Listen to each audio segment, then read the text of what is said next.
ಚಿಕ್ಕಬಳ್ಳಾಪುರದ ನಂದಿಗಿರಿ ಧಾಮದಲ್ಲಿ ಸಂಪುಟ ಸಭೆ. ನಂದಿ ಬೆಟ್ಟಕ್ಕೆ ಪೊಲೀಸ್ ಸರ್ಪಗಾವಲು, ದಾರಿಯುದ್ದಕ್ಕೂ ಬ್ಯಾನರ್ ಹಾಕಿ ಸ್ವಾಗತ.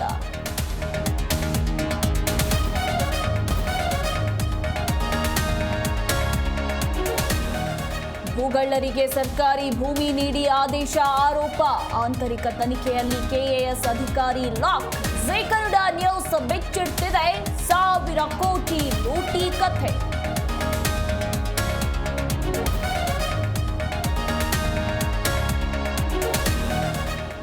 ಬಿಜೆಪಿ ರಾಜ್ಯಾಧ್ಯಕ್ಷರ ಆಯ್ಕೆಗೆ ಪ್ರಕ್ರಿಯೆ ಶುರು. ಬಿವೈಬಿ ಕಾರ್ಯವೈಖರಿ ಬಗ್ಗೆ ಹೈಕಮಾಂಡ್ಗೆ ಆರ್ಎಸ್ಎಸ್ ವರದಿ ಕೈ ಸೇರಿದ ನಂತರವೇ ನೂತನ ಅಧ್ಯಕ್ಷರ ಘೋಷಣೆ.